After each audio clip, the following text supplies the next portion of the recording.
نبی کریم صلی اللہ علیہ وسلم کی ریش مبارک۔ پیکر حسن و جمال صلی اللہ علیہ وسلم کی ریش داڑھی مبارک گھنی، خوب سیاہ، چمکدار اور عظیم الشان تھی۔ بال مبارک کنڈل نہیں تھے، سینہ اقدس کو پر کیے ہوئے تھے۔ ظاہری حیات طیبہ کے آخری سالوں میں نیچے والے ہونٹ مبارک سے نیچے تھوڑی سے اوپر کچھ بال سفید ہو گئے تھے، جن کی تعداد 20 سے کم تھی۔ امام اہل سنت اعلیٰ حضرت بریلوی علیہ رحمہ نے فرمایا، ریش خوش معتدل مرہم ریش دل، حالائے ماہ ندرت پہ لاکھوں سلام۔ نبی کریم صلی اللہ علیہ وسلم کی داڑھی مبارک کتنی تھی، ظاہر ہے کہ یہ بات اس کا حسین جلوہ دیکھنے والے ہی بتا سکتے ہیں۔ صحیح بخاری میں ہے، کان ابن عمر اذا حج او اعتمر قبض على لحیته فما فاضل اخذ۔ شہزادہ فاروق اعظم سیدنا عبداللہ رضی اللہ تعالی عنہما جب حج یا عمرہ کر لیتے تو اپنی داڑھی مٹھی میں پکڑتے، جتنا حصہ ایک مٹھی سے زیادہ ہوتا اسے کٹوا دیتے۔ امام احمد رضا خان قادری رحمۃ اللہ علیہ کی خدمت میں سوال کیا گیا کہ بعض لوگ کہتے ہیں داڑھی مڈوانا حرام نہیں، اگر کوئی داڑھی شریف نہیں رکھتا یا ایک مٹھی سے کم رکھتا ہے تو بھی وہ گناہ گار نہیں۔ آپ نے جواب میں ایک رسالہ لمعۃ الضحیٰ فی اعفاء اللحیٰ تحریر فرمایا، جس میں 18 آیات مبارکہ، 72 احادیث طیبہ اور 60 ارشادات علماء ذکر کر کے ثابت کیا کہ ایک مشت داڑھی رکھنا واجب ہے اور اس سے کم کرنا یا منڈوا دینا حرام و گناہ کبیرہ ہے۔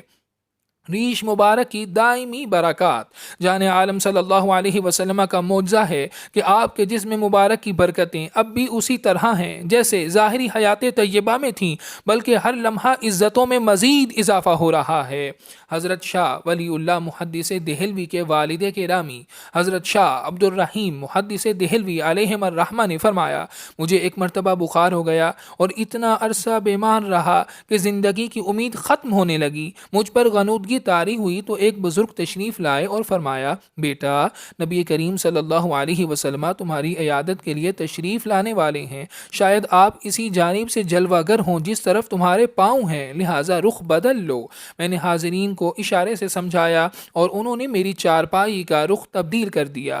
اسی وقت نبی کریم صلی اللہ علیہ وسلم تشریف لائے اور ارشاد فرمایا، کیف حالک یا بنی، بیٹے کیا حال ہے؟ اس ارشاد گرامی کی مٹھاس مجھ پر ایسی غالب آئی کہ وجد آ گیا، آنکھوں سے آنسو روا ہو گئے اور عجیب اضطرابی کیفیت طاری ہو گئی۔ حضور صلی اللہ علیہ وسلم نے مجھ پر یوں کرم فرمایا کہ آپ کی ریش مبارک میرے سر کے اوپر تھی، آپ کی قمیص مبارک میرے آنسوؤں سے تر ہو گئی، پھر آہستہ آہستہ حالت پرسکون ہو گئی۔ میرے دل میں خیال آیا کہ ایک عرصہ سے مجھے منہ مبارک بال حاصل کرنے کی آرزو ہے، کتنا کرم ہوگا اگر آقا کریم صلی اللہ علیہ وسلم مجھے یہ دولت عنایت فرما دیں۔ فوری طور پر جان عالم صلی اللہ علیہ وسلم کو میری اس آرزو کا علم ہو گیا۔ آپ صلی اللہ علیہ وسلم نے ریش مبارک پر دست اقدس پھیرا اور 2 منہ مبارک میرے ہاتھ میں عنایت کر دیے۔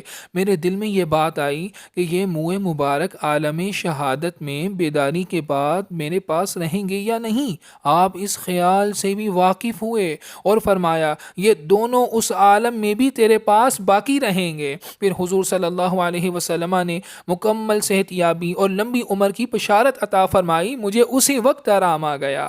میں نے چراغ منگوا کر دیکھا تو میرے ہاتھ میں منہ مبارک نہیں تھے۔ میں نے غمگین ہو کر پھر آقائے دو جہاں صلی اللہ علیہ وسلم کی جناب میں توجہ کی۔ آپ صلی اللہ علیہ وسلم نے پھر کرم فرمایا اور فرمایا، بیٹا، میں نے وہ دونوں بال احتیاطاً تمہارے تکیے کے نیچے محفوظ کر دیے ہیں، وہاں سے تمہیں مل جائیں گے۔ میں نے بیدار ہوتے ہی تکیے کے نیچے سے انہیں لے لیا اور ایک پاکیزہ جگہ میں نہایت تعظیم و تکریم کے ساتھ محفوظ کر لیا۔